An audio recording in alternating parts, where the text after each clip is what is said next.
Yo, what's going on, guys? Got episode number 80 of Marvel Yap today. Today we're going to be going over some OTA hopes, predictions, talking about Fin Fang Foom, Shou, Star-Lord Master of the Sun, and we got some reworks that we're going to be thinking about. Maybe we have a special guest. And then we're also going to be going over the Golden Gauntlet. Let's go ahead and jump right into it. And as always, we are joined by the hostess with the mostest. The man whose mustache is a little bit more trim now. It's not as it was kind of out there. But it looks good. How you doing today, Dance? I'm doing well. Actually, I trimmed this midstream. During the stream, on stream. Yeah. Well, no, not on stream, but it was during a stream. I was like, I just walked away. I was like, I'm gonna run ads. I went to the bathroom and I just looked at myself in the mirror. I'm like, nah, just yeeted it away. I did. It's quite literally what I did. But speaking of yeeting, we got some fun stuff going on today. I'm stoked to talk about Shou, Sunlord, and Fin Fang Foom. Right, it's gonna be our first subject for today. But we want to divide them, right? I feel like each one of us should talk about one of those. But we've got an extra card and only two of us here. You got an idea for like a guest? Yeah, we have a special guest or something today, right? We've done that. We did the same joke. We did the same joke forever ago. First repeat guest. It's true. Hi. It's a guest. It's a guest of a guest and a returning guest is what you're trying to say, basically. I guess. Yes, I guessed. Yeah. Goodness gracious. Oh yeah, if you say guest as in like a past tense of a guest, that would also be like that is this. This is true. No, I don't think anyone guessed we would have guest on. Okay, No. well, I think we're good. I think we're done, Dance. I think that's enough for the app. We're gonna just end the recording there. Okay, yep, we're ending the recording, guys. That's it. Bye, everyone. That was oh man, God, we didn't even get to our subjects today. We were going to talk about Shou, Sunlord, and Fin Fang Foom. Then we were going to talk about Sunlord? That's what the pros are calling him, apparently. Sunlord? Which is Pros? so funny. We call them pros when we don't literally have like professional gamers. I know we don't have professionals, but they're better than me. And look, just because you had a pro carry you to infinite doesn't mean you get to use their terminology, my friend. I've been talking to them way more often recently, actually, and I've really I've been picking up on their vernacular. Actually, anyway, I'll say something else about that, but right after. So we'll talk about those cards, what we want to do to them, but also we're going to talk about the OTA.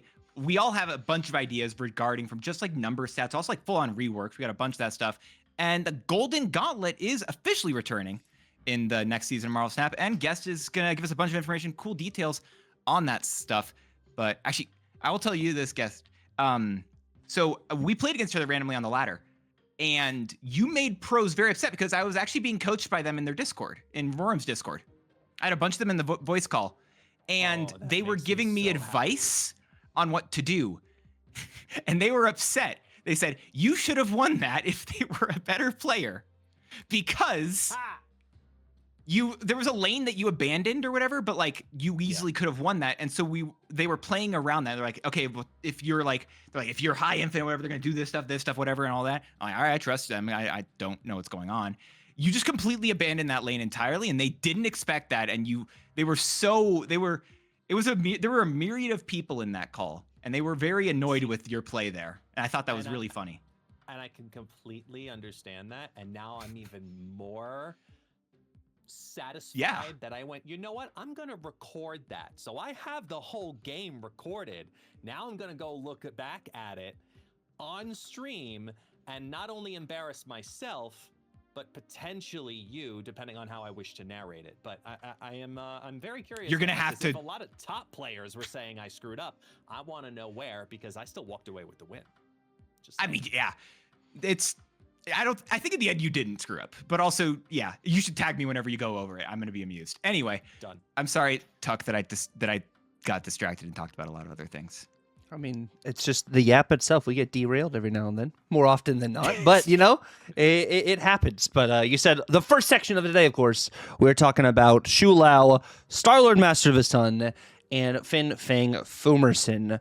And I think I'm going to throw a curveball dance, and you're actually going to be going first today. And you're going to be talking about Fin Fang Foom. Okay, yeah, right. So each one of us is going to talk about one of these cards, just what our feelings are on them. And I gotta be honest, I thought I asked for Fin Fang Foom because it's a card I've been stoked about. Everything else like that, I have a big connection with the card. I feel like I honestly don't know how much this card is. I think this card should get changed. I think it should get it. I should get nerfed, but I don't think it's going to need a big change, at least for now. I could understand if in the future they need to do a bigger change to Fin Fang Foom, but as of right now, I just think the card should go to a 7/10, and then they nerf it further as they have to.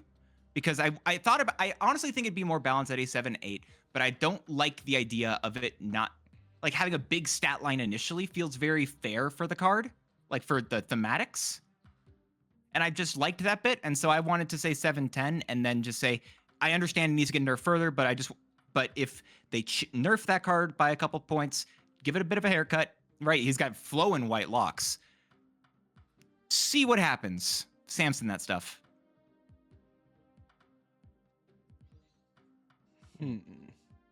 I'm still saying I'm open to the future stuff, but I also think that Sunlord, Starlord, whatever, is part of the reason why this card is so good. Sorry.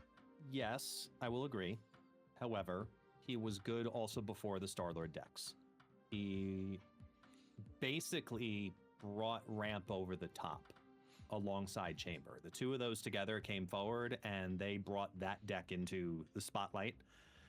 I think I've talked about this a lot. So I'll say that I've changed my opinion of what I think the card should do. Where I've been back and forth on saying this should be a 7/9, but to the same effect of what you just said, that there's something magical about seeing 7/12. You know, it's that big card energy. And I think there's gotta be, instead of it being just a numerical change, I had proposed a while back potentially looking at it like Blob. And I thought back to the original Blob meta, where it was just, you know, it would eat everything, and how ridiculous that was back then, and how hard they nerfed that card because of that meta, where he lost not only 4 points of power, but then also put a cap on him at the same time. And I look at Fin Fang Foom, which in my opinion is supposed to have more of that big dragon energy, and Big D energy, as they call it. I was working towards that joke, but you can steal it. That's fine. And I was like, you know what? This is a card that needs to have double-digit power on it. So I think the way that you solve that with this is gain the power of front row enemy cards here, and whatever nomenclature they have to add to say no more than double its original power. So it maximizes at 724. But if you play it down like you got for some reason, you got like Nikiad and it's a 713, it maxes at 726. Something along those lines where it puts a limit on it, because the strength of this card is not the fact that it can counter Man Spider. That should not be what this card is made for. This card is made for being big guy, just like Blob was. And for that reason, I think you have to put that kind of a cap on him if you're able to play him out.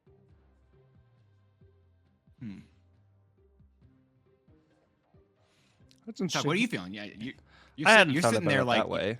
I mean, I honestly was here for the idea of like a 7/8, a 7/9, because like the 7/12 is just like a win more. I feel like you're playing 12 power initially anyways, and it's like a fight for kind of like priority situation, where it's like you're, of course, you know, layering your cards in a certain way because you know Foom's just going to happen because it's just that card of the meta kind of sort of thing. Whereas like it's going to gain the power anyways. Why not have the initial power just much lower? Kind of situation. Like it hit like Blob, you know, like you said, it hit 4 points of power, but then Blob also had the cap, and like that's why Blob is definitely not even remotely close to where Blob is at, like was originally. I think Foom's base power is just too high. I think you're still going to get a lot of value out of Foom itself with just playing it out with lower base power, because you're just like either fighting to not have priority, so your opponents, you know, are playing bigger cards, or they're ordering their cards in a certain way to dodge the Foom. Like, this is a card that's also just very interesting, I think, to balance as we're at this spot in the meta. Like, Guess is saying where ramp is crazy, and then you also have Star-Lord ramp. I think that helped put this card more into perspective with Star-Lord, but this card was already tremendously good before Star-Lord happened. So I think Star-Lord is kind of taking the front for Foom, I would say, honestly, at the moment, because we're seeing so much Star-Lord because it's a season pass card. There's missions every single week for Star-Lord. It is just, good. It doesn't take a lot of brain power to play. Foom takes a bit more brain power to actually play. You have to kind of look at the way your opponents are playing at cards, where they're going to be playing counter cards. You're seeing a lot of that Super Giant deck in the moment, too. Are they going to be running a Negasonic in this lane? Is this going to be a Cosmo lane? Do I priority so Shadow King's going to hit me? So, like, I think that's something, like, Foom takes more skill than Star-Lord. Like, I think I could say that. But I think we're just seeing so much Star-Lord. You're like, well, they're already playing Foom, too. Where it's like, Foom was already in a variety of different decks before that happened. It's gotten tremendously better with the Star-Lord. So it's like they're kind of handcuffed together in some decks, not all decks though. And I think that's kind of like where we got to look at like the difference there between the two. I definitely think they're probably the ones we're seeing in the forefront, but we're talking about a big three today. We're also talking about Shou because Shou is still incredibly good. We're just more like oppressed, I'd say by like a Foom Star-Lord, just because you're seeing that a lot more. But I think Foom definitely needs its initial base power hit first as like one of the starting points, and then we can kind of go from there, kind of just see what happens. But I think this OTA specifically, and I'm just saying this blanket statement before we even talk about OTA cards and like everything too, is such an interesting OTA because we have a new style of play coming to Snap with objectives, and being able to balance before that happen is probably pretty difficult because objective adds another layer to these dynamics. Of course, not maybe all these cards are going to work together with objective, but there's so many different, hands involved and trying to really figure out how the meta is going to shift that I think this OTA needs to be impactful, but I think the following OTA is probably going to be even more impactful post the addition of objectives. So that's just my blanket statement, I think, for what we're kind of like going over today. And I really think objectives is going to put in perspective how bad Activate feels. But it's the buff to Magus is what objective is. They released Magus one season too early. Okay. So do we have any more? Any more thoughts? Work. That is going to be a legitimate thing. I think that is going to be the. Yes, but like I think that is floating energy to get another card's like ability just seems so bad. Like, I mean, of course you have Star-Lord, so you're still capitalizing on making use of floating that energy. Exactly. But it's like, am I running Magus or am I running just something else that actually will do something? You're not wrong. See, you're not wrong, but there's like both. But both are true, I feel like. I don't know. I think we're on the Coke train. True, but one's just way more true. Yes. Yeah. Okay. That's correct. Yes. Yeah. I understand it's not going to be the easy answer, or it's not even a good answer, but it's just like, it is an answer, I'm going to say. Anyway, I like 7-10. I do think that 7-8, 7-9, going back to Fin Fang Foom to wrap this up. I understand, and I like that at first a stat hit, and then I think I actually really like the idea of guests like cap based off a double, because it also nerfs one of the things the guest didn't hit on, but I actually like the idea with it, is it also stops the Absorbing Man from being so good with the card, which I think is a very interesting way to also stop the copying effect from being so good, which I like that idea. So, but the Zola's crazy still, because you get the double first and then you get the double again. But like that's still set up and everything too, and that's like, I mean, it's Man Spider. Man Spider kind of is the similar concept. You just now have like almost a 7 capped Man Spider, like 7 cost capped Man Spider. But yeah, but the best part about this card is that I like this card. This is just new Shang-Chi, and I love it because it has a real cost. Previous Shang-Chi was play me on turn 6, and with the Sarah, I only cost half of your energy. This is get extra energy or else I suck. It's about right. Or reduce cost. Yes, reduce cost. Sorry, Tuck. I can see your brain thinking. No, I mean, I'm just saying almost everyone and their mother feels like they're playing Luna Snow right now. So it's like, get extra energy or my opponent's going to give me extra energy. I actually really hate Luna Snow right now. I don't play her anymore because everyone else is doing it for me. Don't worry. You can just play Craglet. Yikes. Can guest talk about whatever card he wants now, because so we can disagree with him?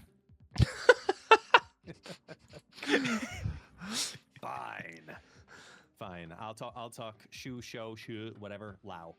Because I know that this will become the target deck out of this and Star-Lord post whatever happens. So you've got to hit this. However, the conversation around this card has lessened over the last season because of the oppressiveness of Star-Lord. So last season, you took off 2 points of power when it was in the hot topic of everybody going, this is a problem card, let's shave off 2 points. This season, they talk about it less, so I think you just take off less. I do think you have to make this a 5/5 because you want to back people off of the interest of the card for the exact reasons that Tucker was talking about earlier. You have a new style of gameplay coming to the game in March. And part of these balance adjustments is not just to talk about the meta, but it's also to shift percentages, right? You take a power off of a card and people stop playing a card because it got nerfed. Whether that's really impactful or not, look at Chamber. When Chamber lost a point of power, for a good couple of days, I didn't see a lot of ramp decks. It just happened that way because people think, oh, nerf happened equals bad. You actually want to manipulate that going into the beginning of the season. And I think that Shou is a perfect target for that because he is already an incredibly strong card. You're still keeping the integrity of the card together. And by shaving off another power, it's not because the card needs to necessarily take that power off of it, but more so you need to take the interest off of it. So I think it goes down to a 5/5. You agreeing, Tuck? Is that what the nodding for? I agree, like what Guest is saying. I think 5/5 is a fair kind of baseline. I wouldn't be opposed to a 5/4, honestly. Still, too, I think it's like within that range, that 5/4, 5/5. I think is kind of like that fair point. I think the 5/3 is a little bit like just too much. I don't think it needs 3 points of powers taken away. But I think the 4 and 5 range makes a lot of sense, and I think guessed it like right on the knot. They're like, it's just to sway the interest just a little bit, especially because like it's just still incredibly good. I mean, +3 isn't solid, and like what you're enabling is just like really good in general. Something I have liked about Shou, just to kind of give it its flowers, also just for this season in general, is the Shou Maverick Destroy deck is really cool. It's really cool that we're getting a new way to play like Destroy, where you're literally just buffing things up crazy ways, and it's not just like in like just one style deck, which I think they've done an incredible job these past 2 season passes to make the cards not super niche, and I applaud them for that. Like I think that's really good to allow you to have a diverse way to play the card. The meta may not say so because you're seeing it in very similar style decks, but I think it allows players who don't have complete collections to be able to play these season pass cards without feeling like, well, I don't have 5 or 6 cards for this specific archetype, I can't play this card. So I think that's something they've done really well, like fundamentally, with like the design for these cards, is just allowing players with all sorts of different access to cards to be able to play this card, or these cards in general. But I think, yeah, like 5/4, 5/5 is where my head's at for it. I mean, I think it's fair. I think you can knock a couple points off this guy and you're still completely fine. And I'm very happy that they haven't seemed like they're going into the +2 for each of it. Everyone's like, okay, the +3 is broken. I disagreed with that, and back then I still disagree with it now. I think a free +3 has been the problem, always has been the problem, and it also makes it feel like a really cool payoff for the card. Right. And I've enjoyed that. I used Shou a bit recently. I was playing some Bounce Think with it, and I just had a really fun time. I think the card is just also a fun card. I don't want to detract from it. I don't want to make it any less fun. I enjoy it, and I think 5/5 is fair. I think 5/4 potentially needs to go in the future, but just knock a little bit for the interest of making sure the new stuff is interesting is still fair. And as long as you make the payoff for this card seem cool, so it's not just big stat that also kind of does something. I'm looking at you, Spider-Woman, by the way. You do cool things. It's a lot of fun.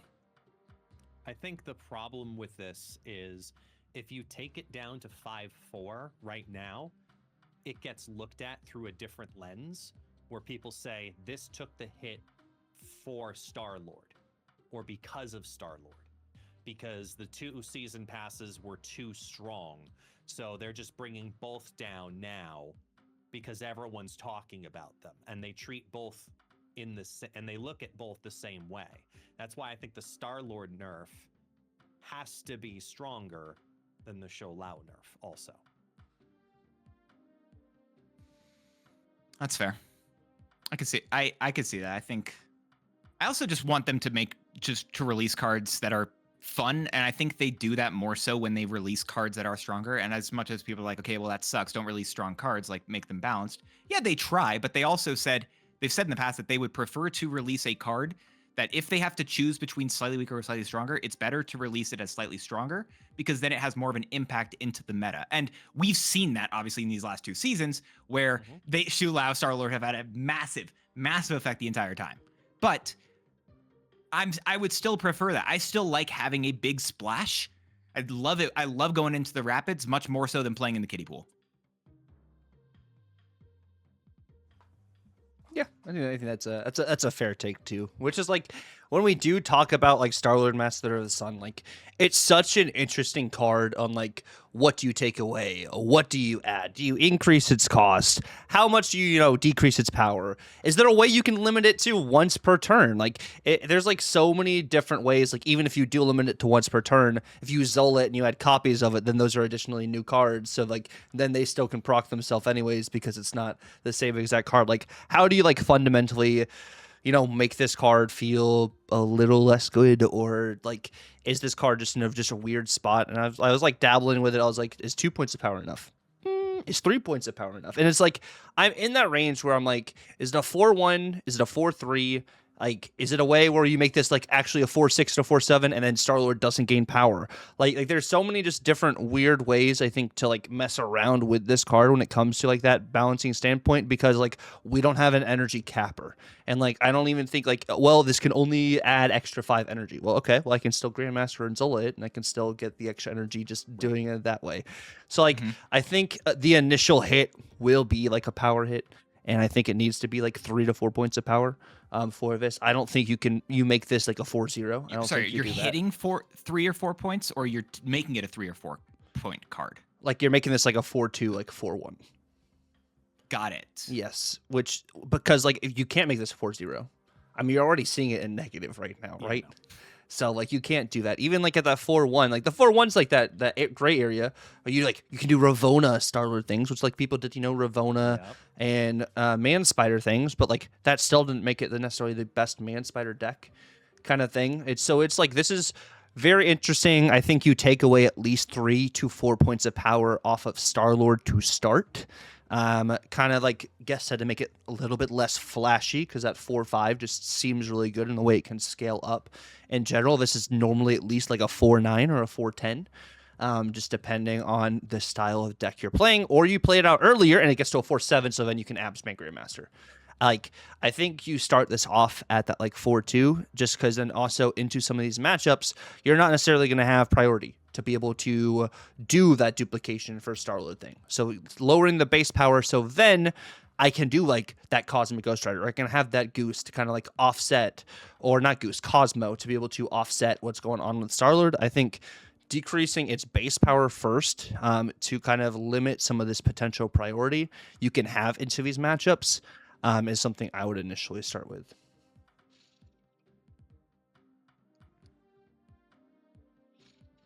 I feel, I think it's I think I'd agree with 4-2. A 4-1, because of the negative like Ravona deck already that is existing, I am scared of that. I'd rather go with the 4-2 between the options that you've presented. I also do think there's so the original ability for this card didn't have that final sentence where it says this gains that much power. And I think there's a real world where that could be something where you make it a 4-6 or a 4-7 with that stat line, without that sentence. But the thing that takes me away from that is Glenn had said this. I want to say it was over on Cam's channel. He said it somewhere, or it was in Team Answers, where he talked about how there's like a promise behind each and every card. A card, when you get a card, you want it to do something. when Shou became a thing, he didn't immediately want to just remove the idea of like, because I was someone and a lot of people who had said, make it so you play 2 characters each turn. You play 2 characters, and he felt like the idea of Shou worked with skills, and he didn't want to remove that like deck building thing because he felt like people had considered that and thought about that when they were getting the card. And in a similar way, I feel like when people are looking at Star-Lord, especially now, they're looking at this as also a big card because people are Grandmaster Zola-ing this card and getting a lot of big numbers with this card, as well as big amounts of energy. So personally, I'm more on the favor of removing that sentence and giving him some points of power. However, I think that that's not a scenario that they're going to anytime soon, and they're more likely to just hit the power on this card more than anything else. So I was with both of you up until this morning, where I heard 4 words to be added to the card that completely changed my entire perspective of the card and the vision of the card and the goal of what you want to do with the card. All you have to add is 4 words and play a card. So the new ability is next turn, you get +1 energy for each turn you've ended with unspent energy and played a card. This gains that much power. By doing that, and I heard that this morning on, it was one of the comments on the Snapcast. Sorry, Snapchat. Snapcast is mine. Snapchat is his. I always do that to my own stuff. And Alex read it from one of the comments. And I was like, that's just such an elegant solution to keeping the integrity of the card, keeping the energy piece, not going too crazy. Because even when you do that, let's say you play your Sunspot on 2, and then you play, I don't know, Jim Hammond on 3. Okay, you're definitely playing both of those cards, is what you're telling me. Got it. And then sure, you make this happen on 4. Okay, well, you only get 2 procs then. You only got +2 energy on turn 4. That's just wicked. I'm cool with that. And then it limits you from doing both Grandmaster and Zola. But if you maybe get the perfect combo, then maybe you get Grandmaster and Absman. Maybe, but not always. But all you're doing is getting another +2/+2. So, sorry, +3/+3. So it's like, no, it would be +2/+2 because that'd be 6 energy. So it's not going crazy into the 13 energy, 14 energy. I can play MODOK and Hela all on the same turn level of chaos and literally do nothing the whole rest of the game, which is not interactive and not fun by any stretch of the imagination, by limiting it through forcing you to have other cards that you need to play and limit the amount of big cards that automatically get to be dropped on the final turn because you're trying to enable the energy. That's how you create the balance. And I think it was the most elegant solution I had heard yet to this date, and is now the direction I go. You leave him at a 4/5 and you go ahead and add those 4 words and he completely changes.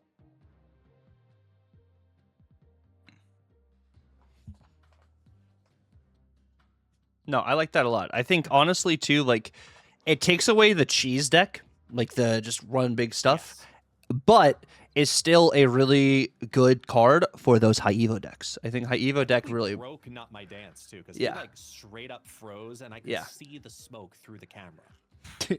No, I'm just thinking about the what that asks. I like it for high evo decks though. I think because high evo needed a card to boost it more, and I think that's kind of like what we initially thought, and I think it works well. Is it exactly 1 card? Is that what you're meaning with that? No, So it's at least 1 card. Okay. And played a card. Yeah. A card. Got it. Right. Sorry, I'm thinking of Moondragon, who says played 1 card, and it means exactly. Right. No, that's specific. This is and played a card. Do like you could do the preface like at least a card if instead of because Moondragon like just says play a card. No, I like that. Yeah. No, Semantically, same thing. Yeah. So it's just the idea of forcing your opponent to not just do nothing for 4 turns and then play this, or nothing for 3 turns, still play this, and then get it to double, and then do the crazy unnecessary amounts of crap on turn 6. That's Yeah. what that change is trying to avoid, because every turn you want to get that energy for, you have to play a card. And all of the card generation cards that would even want to benefit a card like this, you look at a Merlin, you look at a Kate Bishop, to keep that energy curve that way, you're playing that on turn 3 to get a 1-drop in your hand to play on turn 4. Like it creates this weird dichotomy of how do you actually want to operate this card? And that's what I love about it. But you have like at least like some decks that you've already been thinking about with Star-Lord, right? At least this current version. I mean, yeah, you know, you do. You actually put out a video yesterday in which you talked about a bunch of different, 3 different decks that are actually worth your cubes, doing a different take on the deck highlights, which is really appreciated for myself as someone who's can't always watch all of those types of videos. So if y'all want some great decks to be able to see each and every week, check out It's Guest Gaming over on YouTube, which he does each week talk about 3 different decks that he can play or that you can be playing. He also does a different bunch of weirder videos that I don't see other Marvel Snap creators doing, which they're just talking and breaking down various aspects of the game, which are really cool and really interesting. He also does a different show called The Ban List, but I'm not going to focus on that. He also has the Snapcast, which is on its own different YouTube channel as well, and it gets posted over to his if you're subscribed there. So make sure you subscribe to his YouTube, subscribe to his Twitch, follow his Twitter and his Twitch and his X and his TikTok and his like Instagram. No. Don't follow my ex. Don't follow my ex. Make sure you follow all those places. She does not know. All of his links will be down in the description below. Make sure you give him all this love and support. We appreciate him being on here today, and I appreciate that idea for Sunlord, Star-Lord, whatever. That's cool. I like that. For Sunlord. But those are not our only OTA changes that we do have actually for today's video, by the way. We actually have a couple more apiece, and I think we're going to have guests go back to back over here, actually. So, guest, which one would you like to go for first? Your 2 cost or your 4 cost? I'm going to go for the 2 cost because it's the most obvious one. I mean, just come on. What other 2 cost deserves to get a point of power right now more than Jeff? I think we all know it. I think we all deserve it. I think we all want it. We want to be able to play Jeff. It's Jeff. He's got great variance. He's got a cool effect. And now that Nightcrawler's a 1/3, this card is just absolute dog water. And I want to be able to play this card. I would love to be able to do some lockdown shenanigans. I've been messing around with Professor X in a couple of decks over the last, 2 weeks. I'd love to have a reason to play a 2/4 that does something for that deck. But Spider-Man's not the solution. Jeff is. And I think 2/4 Jeff is just necessary at this point. Yeah, 100%. They talked about it in the recent OTA where they made Nightcrawler 1/3. They're like, this might mean that Jeff needs to go to a 2/4. No, he should have. He should have. If they changed Nightcrawler to 1/3, Jeff should have been in that same thing if they don't want to just completely kill that card. Which, yeah, it's... God, the lower costs, like, I think this is needed, but it's also like, I wish they could do half points. Like, I want a 3.5 or something like that for some of these guys, because, like, I don't think they should go to 2/4, but at the same time, like, they can't buff the ability, they can't buff the card. It's absolutely atrocious. Oh, the tribunal brain in me just broke. No, don't start adding decimals. No. No, I like 2/4, and I'm like with Lockdown 2. I'm interested to see. I saw someone mention Iska Lockdown. I think that'll be something interesting that people are going to be able to mess with. So yeah, I think 2/4. 2/4 is totally based. I am here for it. And then for you, Dance, what is your first card you want to talk about? Let's stick in the 2 costs, right? Because I was trying to talk with my chat and be like, okay, well, what 2 cost needs to get, what card's the next one that's going to get a point of power, right? In this 2-drop. And Jeff came up and I was like, Jeff is an extremely fair one. Yes. What else can we talk about? And Wade Wilson came up. And I think Wade Wilson is a very fair contender for a card going to a 2/3. This card is not good. It's been bad ever since it came out. It was a 2/1 at first. It was 2/2, maybe his data mined a 2/1, I don't know. But this card is just not worthwhile in terms of very specifically only giving you a 1-cost card. I think you put an extra point of power on this card. I understand why they're scared of putting more power in the ability itself, but this is an extremely fair stat line as a 2/3 personally. Sure, you can make Wade Wilson a 2/3. I don't know if that's really going to make a difference for him. Probably not. But if you want to waste an OTA on just a +1 to Wade Wilson, sure. I Why not? Yeah, look, I appreciate the effort. I really do. That's not what fixes Wade Wilson. It's not his cost. It's not his power. It's not even just giving the +2 power to the card. It's the fact that it's needing to be destroyed and only getting a 1-cost card when you're paying 2 to get it. If you're paying 2 to destroy something, think of like what Wolverine does, right? There has to be a secondary value to it. So to go from a 2/2 to a 1/1, that's actually now you go from a 2/2 to a 1/3 is what it's basically doing. That's, for lack of a better term, stupid. So the way you fix it is you actually make it 1 or 2 cost from your hand or deck and increase the pool of possibilities of what it could pull. Then I start looking at this card and going, hang on, there's secondary synergies here. This goes into a Phantom X deck as another way to pull out Wild Child at the very end because you needed to get the destroy mechanic and it's still sitting in the deck. I'm looking at it as like, oh, it's Deadpool and Wolverine. It can pull a Wolverine down. That's just as good to also add +2 power to, which is what it already does when you destroy it. So it needs that extra oomph.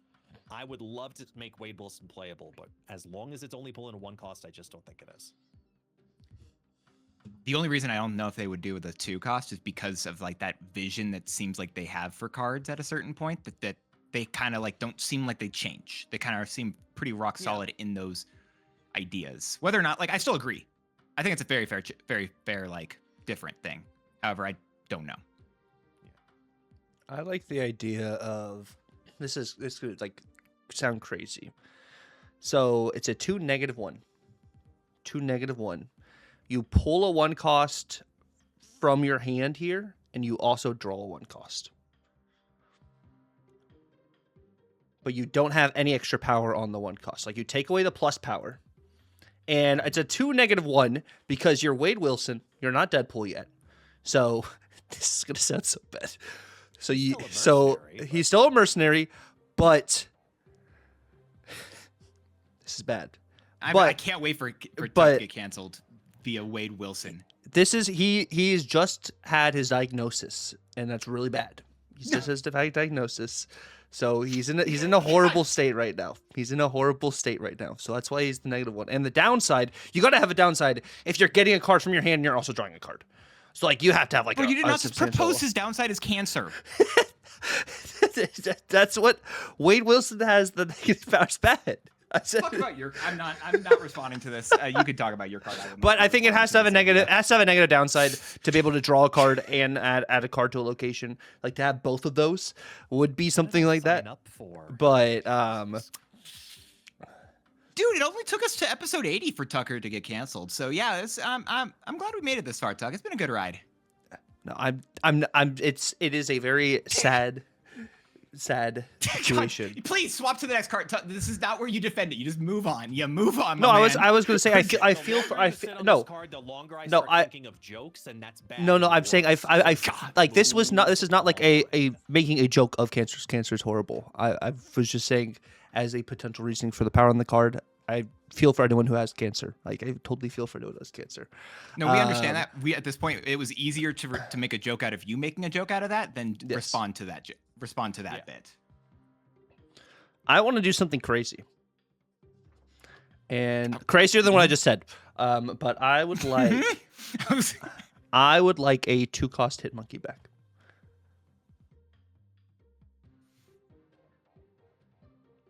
To what? You could do 2-0. Back to original Hitmonkey, 2-0.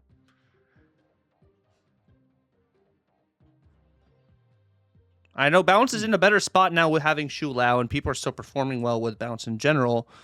But I wonder if there's a world where you can go back to 2-0 Hitmonkey. Granted, Hitmonkey has better enablers now. There's also Toxin. There's also Grandmaster, and Beast was already in the round at the time, but there was no Grandmaster and there was no Toxin during Hitmonkey's original season. So that's one reason why Hitmonkey also performed so well, is because it didn't have said counters and didn't have the bonus benefit cards. But I wonder if there is a world you could go back to a 2-cost 0-powered Hitmonkey. I'd rather a 3-0 that gives +3. probably. I think that's probably more fair. And the reason I'm gonna say is I think there are 3 2-cost cards that stop you from being able to make this a 2-cost card. Grandmaster, Mysterio, who's amazing, and Merlin. I don't think. I'm not even going to argue Black Swan because Black Swan sucks. But I think because of those 3 cards existing, more so specifically, you can play on turn 2. You can play Mysterio and Grandmaster. You can put out an insane amount of power with this card if you're doing that stuff. And I don't think that this like that. I don't feel like you could do. I feel like it's a lot. I don't know. The Hitmonkey deck is only running one of those 3 cards right now. It's only running Grandmaster. True, it's but not as running a Merlin. cost, I feel like you're running more. You could run more, or you could make like a completely different style deck. Because they're not running Mysterio, they're not running Merlin. They're running Grandmaster to be able to do Beast or Toxin again. That's like one of Dr. Guapo's like awesome ways to like play that style of bounce. But I wonder. You've got me thinking of like Ravona variations on that, where it's like Ravona on 2. It's now a 1/0 Hitmonkey. You're playing it down on turn 5 and then taskmastering it for 5 cost on turn 6. Like, oh, you remember Firestar? Rest in peace. Like that. Like that's the kind of stuff that I think of when you introduce a 2/0 Hitmonkey. Iron Man bounce again. Yeah, but that's to that same effect as why I would do 3/0, because then I would lean into that if I were doing bounce. I'd lean into the Black Swan style play with Ravona to build like an Iron Man Hitmonkey bounce deck back again. I would absolutely do that. I worry about 2/0 becoming too easy. We have 2/0 Hitmonkey, and we have 7/12 good old Fit Fig Foom, which obliterates the Hitmonkey lane. We also have the Alliance still going on right now too. Like, there's just so many other bigger cards, I feel like, into some of these bounce pile matchups that you're seeing even more like just in the meta in general, like every other game kind of situation. So I feel like maybe this Hitmonkey conversation is something we actually come back to after we have changes to the other big cards, opposed to within the same setting. We hit Star-Lord, we hit Fin Fang Foom, we also hit Shou, and now Hitmonkey is a 2-cost. Now see what happens. Like, it might just be a progressive, needs to be brought up later on after these cards have been adjusted. But like right now, Hitmonkey into those cards is just like a feels bad. That's why I feel like that's where I'm at with it. Yeah, like, okay, I could see I could see us opening this up in the future. Yeah. I don't think we're here. Maybe this could be what's the scene in Back to the Future? Y'all don't understand this, but your kids are gonna love it. Like, just wait a little bit. Yeah. Mm-hmm. So I'm saying no for now, but the door's open. Yeah, I think that's fair. Yeah. Okay, Tuck, double up. Pitch us on one that we can at least agree on now. So this is another card similar. I'm in just a bounce headspace right now. This is a card where I wonder if you could make this maybe a 3/0 +2 instead of a 3/2 +1, or you start this off at like a 3/4.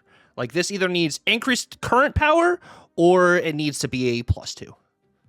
For the podcast listeners, Tucker's currently looking at Bishop. True. Yes, Bishop, 3 cost 2 power at the moment. You said 3/3. I could have agreed with you. 3/3? 3/3 was still +1? Yeah. Yeah. No, I think 3/0 +2 is, I think, the best. You make it a 4/0 +2. I think that's fine. 3/0 +2 is, I think, the strongest card in Marvel's Snap. Okay, that's just cap. That Ravona deck I was just talking about a second The ago. strongest card in Snap at 3/0 +2? You are out of your mind. Yes. And that is the craziest take I have ever heard. Bro, Mysterio makes it a 3/6. Oh, 3/6. Woo! Woo! 3/6. You're in a bounce headspace, right? You said, Tucker? Yes. You're having to commit your entire turn 3 to this. Okay. And then So it's you're committing your entire turn 3, and then you go into the setup on turn 5, whether it be Tucker Toxin or Beast or anything else to bring them all back to the hand. Okay. You've got some that are free, whether you do Black Swan versions or not or another. Chances are you're dropping probably 5 at least cards on the final turn of the game. Okay. Just the final turn. Okay. That alone would make Bishop a 3/10. Okay. Just that alone. Okay. We didn't even talk about adding in turns 5 and 4 to that equation. Okay. That's why I think the +2 would be way too big. Also, because this is a Series 1 card. And the fact that this is so easily accessible. This is Series 1? To every player when they start the game, I don't think you can give it that much power. I think you have to let it be a trickle card. So I could be sold on 3/4, definitely 3/3, but no way. I'm with notmydance on that one. I think you've been bouncing. So then, what are your guys' thoughts on Sage? She can get up to about a 3/12 in one lane on turn 6 versus this one, which requires commitment on turn 3. But you can also still bounce Sage. You can still Grandmaster Sage. And scales. True, but it also 6 energy to make that happen. 3. And it also 3. requires your opponent, which is a variable that has been determined very often by cards like Drax and such. Which that's why Drax is okay, who can get to 3/10, even. Right. And I know that obviously Sage gets to more. So if you say okay, only alternate in terms of getting the only way I saw a +2. I was thinking about this. The only way I can see a +2 is this is a 2/0 activate next turn. Each card you play for each card you play, this gets +2. That's the only way I would be able to see anything close to this card being able to do a +2. 2/0 activate next turn. Each card you play gives this +2. Yeah. Making I think Series 1 card and activate. That's the only for what it's worth. Yes, you're right, and that's why it wouldn't happen. But that's the only option I would see in terms of like giving this a +2. I think a 3/0 gives an 3/0 +2 gives an astronomical amount of power to this card. At least, right? Like you're yeah. All right, do it. I don't know. I've said enough stuff. I got it. I could appease Tugger and you at the same time. Same stat line as is. End of turn. End of turn. For each card you played this turn, this gains +1 power. Now you have the ability to amplify that ability. No. And at 3/0, we're also still looking at Shadow King. We're also still looking at Deafening Chord. We're also still looking at Red Guardian. At a 3/0 +2, all those cards easily hit this, as well as we still have the reoccurrence of Cosmic Ghost Rider at the moment. Like, I feel like this card totally can go to a 3/0 +2, and there's no way this becomes the best card in the game. Like, that actually, no. This does not become the best card in the game. Ladies and gentlemen, so please let us know who has been huffing harder. Is it Tucker or myself and notmydance? Would you think that Bishop at 3/0 is the best card in the game? Please confirm or deny who you believe. Thank you. Yeah. Fair. I'm sorry, Tuck. I'm sorry you couldn't sell. It's okay. That's fine. I have ears that are just playing and saying outlandish things about Bishop being the best card in the game. At 3/0 is so crazy. We do too. So crazy. We got to talk next week about making sure that before you do the show, you do not do whippets. True. Anyway, Tuck, who do you want? You give it. Throw it over to one of us. Make one of us just be the wrong person. Oh, okay, yeah. This is a. So I know we have stuff that are more reworks, but I think this is a numbers thing more so. I'm gonna argue nobody can play cards that cost 4, 5, 6, 7, or 8. Just I don't know, or 4+. I don't know. Just stop it from doing 4+. Make it 4+. For the podcast listeners, notmydance is currently looking at Goose, a 2/2. That's. I can't believe Guess lied and said I was talking about Goose when obviously I was talking about Blob. I'm lying entirely still. No, but Goose, right? Goose should just be just 4, 5, 6, 7, 8, just 4+, 4 or more. Nobody can play cards that cost 4 or more, which is just 4+, basically. Do that and also do it to US Agent. Yes. I did consider talking both of them, but I didn't. I think that's a package deal. If you make the change on one, make the change on the other. Same way. Yeah, you gotta do both. I'm fine with that. If the only change to this is that U.S. Agent also gets that change, by all means, I consider that an absolute win. I have no objections. Yeah, stamped, approved. Easy one. All right, hey, that's the easiest one we had so far. Yes. So I'll take it. It is. I'm going in a different direction. I'm going back to revisit Rescue because Rescue needs revisiting and rescuing. Rescue is right now a 4/4 that on reveal, if you play a card at this location next turn, it's +5 power. So it's a whole whopping 4/9, and your opponent knows where you're going to play. This is up and down side, so I think it needs to be +7. I think you add 2 points to the on reveal because it's an ability that you could, like, imagine playing this in a left or right lane and then grandmastering it. Then I'm really interested in this card. But right now at 4/9, I'm like, not really. I got no issue with that. I feel like just making making it a nicer card to hit makes sense to me. Tuck, what about you?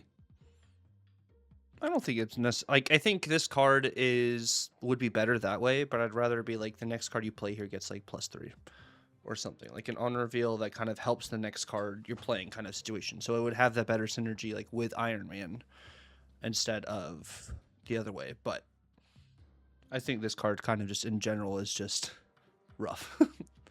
Very rough card. Yeah, it is a rough, and it has been for a while. Yeah. That's, I think, the worst part about it is for years, I mean, since beta, Yeah. this is one of those cards that you're just like, oh, I got this, and then never do anything with, ever. Yeah. Yep. Give her the extra power. Sure. Will I play it still? Probably not. But it would still just be a better quality of life change for her. She might have to go to a 4/3 if they give it a +7, and I'd be happy about that. Still, because I like the idea of still doubling it. Because I disagree. Here's the thing: I don't think she needs it, but it's a series 1, right? This is a really early series card, isn't it? Or is this series 3? Wait, is this series 1? I want to say it's series. Oh my gosh, 2. it's series 3. This is series 3. Never mind. Screw that noise. This is three. fine. Okay. Yeah. That's dumb. No, it's fine. Yeah, I guess. I just forgot about this. It's like Drax in series 3. Got it. Forgot about it. Move on. You know the losing sound from The Price is Right? That's what the game should play whenever you unlock this card. This and major failure. Like, it's just, yeah, you just feel bad. Such a bad card. It's not a good one in the slightest. So I'm trying. Digging into the depths of the garbage. Yeah, sure. Fair stuff here. +7's okay. I would be surprised if it was still good, but I'm it's one of these where it's like it's the point of power on Mantis, where it's like, sure, you did this. The card isn't good, but like, I don't know, you put a bow tie on a pile of garbage, and yeah, all right. You did so good with making an analogy. I'm so proud of you. Thank you. Thank you so much. I don't know if you'll be proud of me after my next recommendation for a hit. So we talked about these cards, and these were all ones where we said like these are just number changes, basically. Like just 1 or 2 numbers gets changed on the card here. But we also have a whole separate section where we're like, can we do reworks, like sections that are weirder things than just numbers? And I'd like to talk about one of mine, if that's okay with you. Okay. Ezekiel Sims. Good old Because Zeke. I think that, and I actually even asked Yell about this beforehand. I was like, okay, when a nihilist got his change, and when I say this, you're gonna understand what I'm talking about. Nihilist got his change to say, what is it? Less than 0 power for other cards that he sends over. Did you consider, like, which section would that fall into? And y'all were like, I think it's more rework. So that's what I'm going with here. Ezekiel Sims should say after your card, play a card with equal or higher power here. Let it be easier to trigger. That's it. Because right now, you can't add more power to this card because then it still becomes harder to trigger. Can't let it scale higher because, again, harder to trigger. So the only thing you can do is make the trigger easier for this card. Or let it be equal or higher. Take it down a power. I don't even know if you want it. Like, that's... I don't think you want that. I think that is straight up a nerf more so. Also, it's 2/1+3. That I thought about that, but then it's still hard to trigger. Like, I don't know. Maybe it is that. Maybe that's the world where it's like 2/1+3. But I didn't like that idea in terms of very specifically, as it gets higher, it's harder to trigger. So I just wanted to make the triggering consistently easy. Like, I wanted to make it more accessible as time went on. I worry about it becoming almost too strong in that reason, because if you think of like the decks that this wants to be played in, more often than not, it is like you've got Prowler in those decks, you've got Silk in those decks as your 2/5, which is a real easy way to proc this if you're doing the whole, like, you've got a 3-power card, you get a 5-power card, and you're ideally trying to get a 7-power card. You can't even get that with Shou. You can't get that final proc with Shou. So Ezekiel Sims is just kind of like, right now in a lot of those decks, just not good. But to get it up to a 2/7, if that means that you have to change the text or change the number, I would actually probably just straight up just take the number change, because it's faster rather than them recoding it. I don't think it's that difficult to recode. I don't know. It's because in the end, it is still a number change, where it's just whatever the number is. They just, it's right now it says number has to be greater than this number. Then it just changes to equal or greater. Like, that's true. I don't know. On that front, I don't think it's as big of a thing. But Tuck. I think in general, I think there'd have to be some hits, I think, to that move deck, and like just to make this card more playable. Not necessarily saying like there needs to be some huge hits to the move deck, but that's one of those decks that's also kind of flying under the radar at the moment, because you're seeing so much Star-Lord and stuff. Is move in general is just still really, really good, that style of move. And I'm not saying like it's oppressive by any means, but I'm saying like if you wanted this card to be like applicable, some of those cards would have to be hit, I think, just in general. Yeah, that's fair. I'm not disagreeing with that. But also, did any of us bring nerfs, by the way, to this? Did we all talk only buffs other than like the big 3? I think we're optimists. Why? Yeah, we're reworking for the better, not reworking for the worse. True. I just was surprised. I expected there to be some nerfs otherwise, because I know that there have been other decks like that, and I realized none of us have that, and I was like, oh, we all just want cool things. Okay, I'm down. Yeah, guess what is your first rework? I'm gonna go with the 1 cost. All right. I'm gonna talk about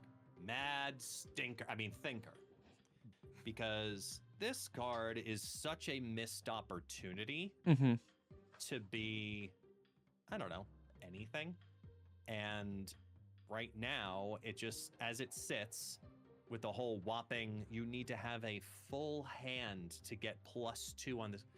It's just such an awkward card in every possible way, shape, or form. And the character itself is all about thinking through math and probabilities and building supercomputers, and it's a villain that is supposed to be trying to work out every possible mathematical situation. So I think the card needs to be more mathy. So I'm taking some elements from other Bruce Banner style cards and implementing it into Mad Thinker, where I would like to make him probably starting at a 1/1. I could be convinced at 1/2. This card has a 25% chance to double its power. End of turn, once played, plus 10% each turn.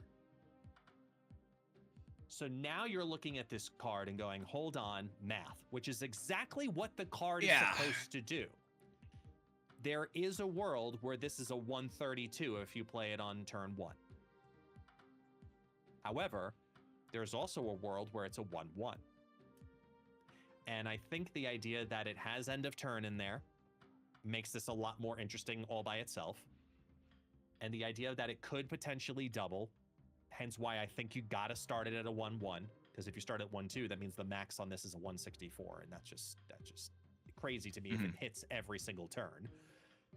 It's a card that has enough variance due to probability, but could also win you the game, because if the probability goes your way and you manipulate that by having more of the end of turn effects happen, that's a crazy good card.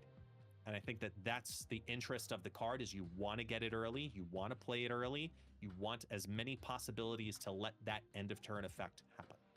So by going into the mathiness of what the card, of the character is, I think you make the card a lot more interesting. So it's the ability exactly is end of turn. This has a 25% chance to double. Double this 25% chance to double this card's power. Increase that percentage. Is it by 10%, like 10% of the 25, or is it 10% of, or just 10% flat? So it goes from 25% to 35% to 45% to etc. Each end of turn. God, that sounds extremely thematic. It hurts my brain. That's the point, because it's better to hurt your brain with this card than not play it at all. I think the double, I like the idea of percentages. I think you probably need to lower the percentages a bit more. Potentially. But I like that as the rework for it to be based on percentage. I'm just thinking, like, in general, double is such just like a strong mechanic, I think, in the game. Of course, is a 1 cost, so it is susceptible to a lot of things. But I think that'd be really cool. I like that idea. Like, if it is 25 and then 10 every single time, Bruce is really punching air, because Bruce, you have to float that turn and then you only get up to like 14 power. Of course, that's, you still have to hit this every single time. But since it checks every single turn to double, I think you kind of maybe start at like 15 plus 5 plus 7-ish. Could it be a world where it's, if you're winning its location, it doubles? Or if you're winning its location, the percentage. Sorry. Yeah, true. Sorry, if you're winning its location, the percentage increases. Is that a thing? Maybe I don't know. Maybe if you're losing the location. I could be sold Maybe on it's that. Yeah. I feel like there should be like a reason, like, I don't think it should be a flat, like, this gains 10% each time. There should be a reason why it gains 10%. I don't know what that is, but yeah. But you see where I'm getting at, though, Yeah. with the card that right now it's crap, and anything is better than it. So if it's a card that's a lore that's focused on probabilities and percentages and thinking about math and chances, this should lean into that more. And right now it's just like, have full hand, here's 2. Yeah, no, I like the idea. I like looking at the stats of these cards whenever we talk about them, and I tried to look up the stats for this card. I typed in stinker because I don't think about this card at all. Believe it. Yeah. Anyway, it also has atrocious stats and very low pocket. Like, people are even trying to use it recently with, like, there's like an Infinity Ultron Major Victory big pile deck that is also not a good deck, but it is being run. Yeah. Anyway, I approve that idea of a change. I think it's gonna break my brain, but you know what? The card does it. Yeah, I think that's fair. You know what doesn't break my brain, though?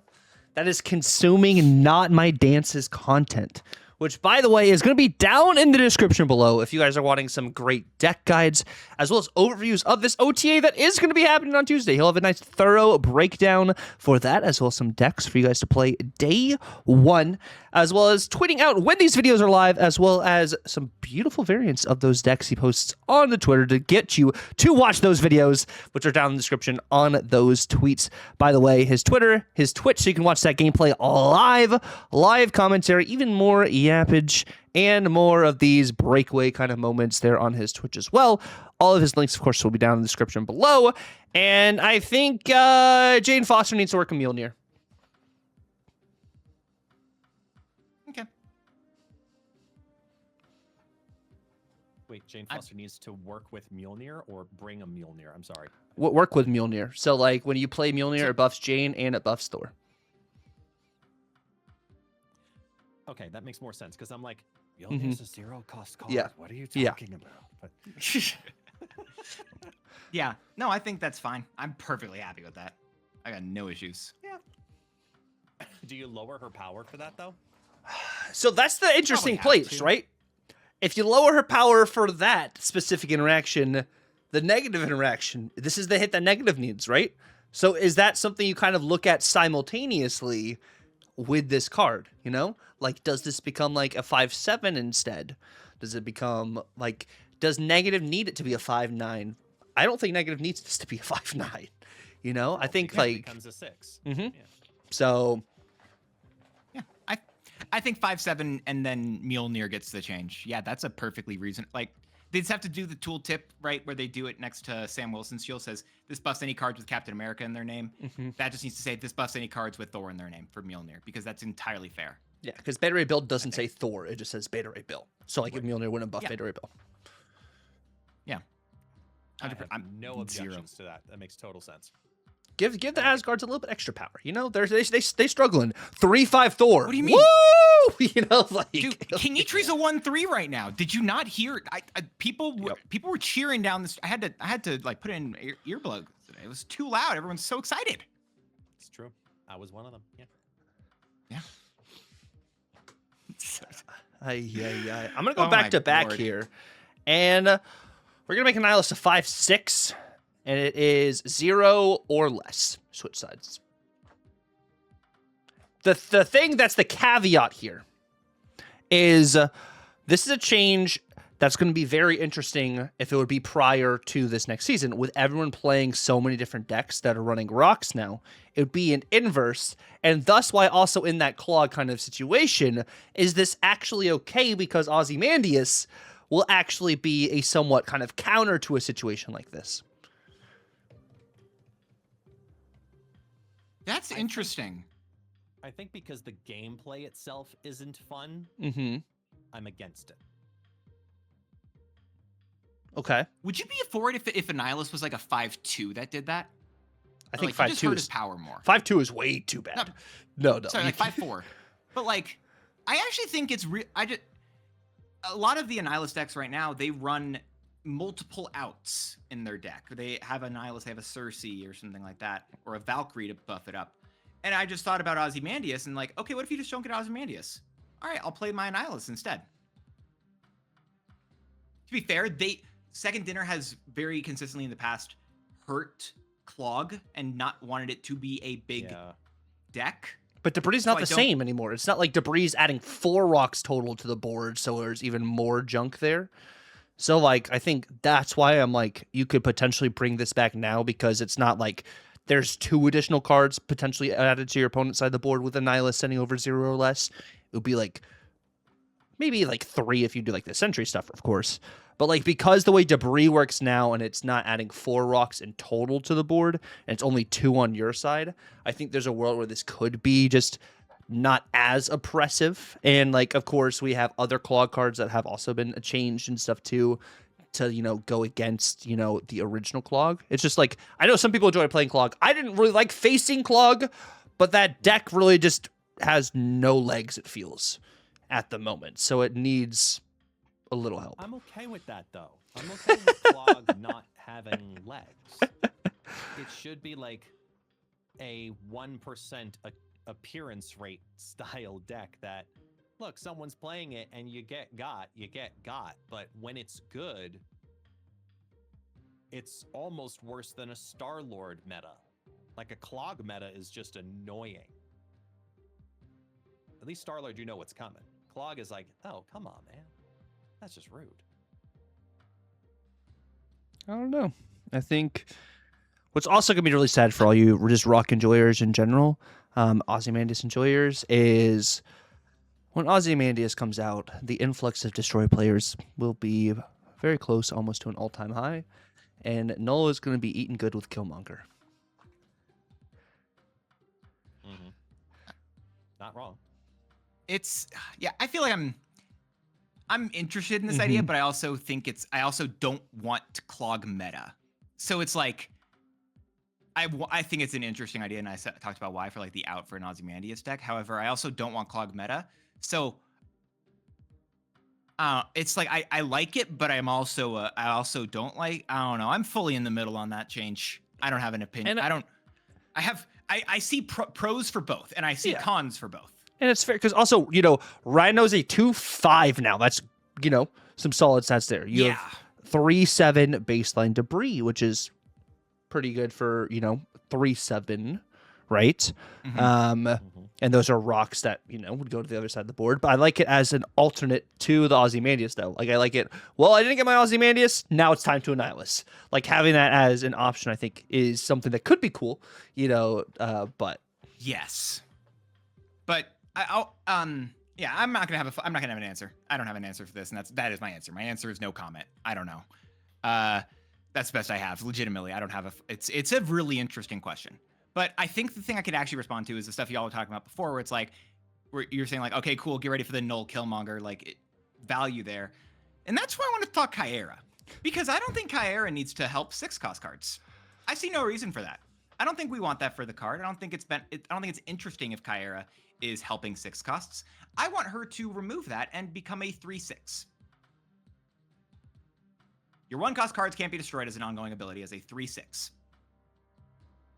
We're really pouring into Ozymandias and the rock meta. 100%. Like that. I love that you shouted that out in particular as a problem, because I agree that I think it's going to be a problem, and I wish Kyera, I didn't have to feel embarrassed about playing this card. Make it a 3/6, because the value is the cards that aren't good. You have to play a bunch of cards that aren't good in order for her to get value. And that's a difficult thing still. So I think as a 3/6, it's still fair. I think it still doesn't get played because it's just clunky. Even if you do that full change, like, I think Kyera's problem is setup. It's. I'm not opposed to it protecting 6 costs. I don't think that's why you play the card anymore. It's for the 1 cost. So I see what you're saying on that aspect of it. I just think if it's going to be a board-wide state, and you don't want it to interfere with armor, because the abilities just get almost too similar if you bring it down to 2 cost. Yeah. I think you may have a compensation place in, like, I could see this as like 4/8. Like, if you want that like good stat style play. I think it's 4/9. 4/9. Maybe it's 4/9, but it's just, I think the problem is the turn in which you want to play it, because you're trying to combat Killmonger.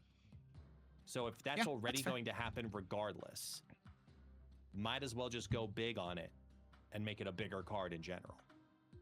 But although if it stays a 3 cost, I don't know. If it stays a 3 cost, you could play Ozymandias turn 5, Mystique, Kyera turn 6. Yeah. I don't know. Tick Sean. I just think that it's if you promote the cool part about this card, remove the 6-cost part about this card, I think it's just a card that lets people do more cool things at that point. And I like the 4-cost area. It also makes it so Kazar sucks even more. Keyword, even more. Yeah, this card's just bad. So I mean, sure, give it something just to see. All right, but it's like, what else? Like, if I play this, what I would probably rather play on 4 instead of Kyera, though, would be like just I play a Moonstone out. So then my turn 6, I just Mystique the Ozymandias. My rocks are just big. But it's Prodigy too. Yeah, Prodigy shenanigans just as much. Chameleon, that one too. Got a lot of options. Did you sneeze or have a seizure? What was that word there? Chameleon, right? The 3 cost that Chameleon. says on reveal, copy the text of another card you played in this location this turn. Forgot that was revealed this turn. You were talking right? about the Whippets earlier, guest, and I think that's may have been hit by the Whippet earlier. But we still have this card, guest, which was on your list here. Yeah, I put Doc Ock on my list. I think we could make Doc Ock, we should, keyword, make Doc Ock relevant because of the legacy of the character. It's such a well-known character, and whenever that ends up not getting played in the game, typically Second Dinner goes, we need to bring some life to this card if it's a well-known, you know, something that's been represented in the MCU, in comics very heavily. Obviously, this is a well-loved character. So my idea on bringing Doc Ock back, because obviously they want the 8 in there somewhere.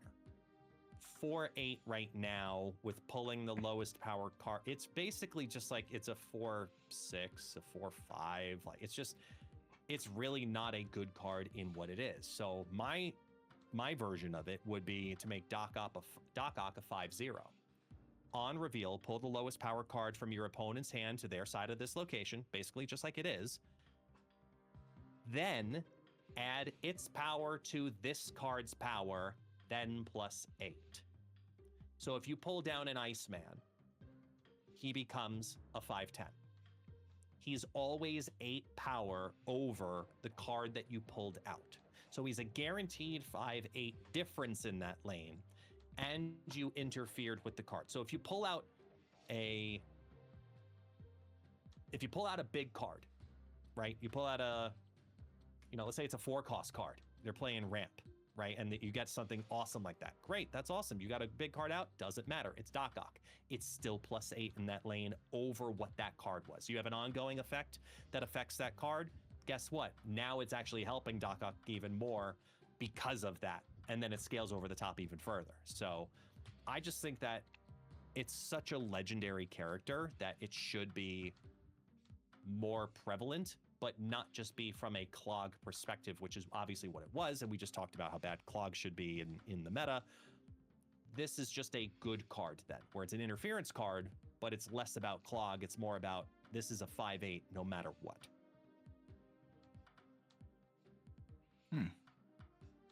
Does it gain the power before or after you pull it? Before you pull a card? So pull the lowest power card from your opponent's hand. Yeah. Add its power to this card's power, then add +8. Got it. So it would be after, is what I was trying to check, because I was trying to see, like, again, the logic in the past was Shang-Chi. You pull Shang-Chi and it destroys itself. So your logic would still be, if it pulled a Shang-Chi with that, it wouldn't gain.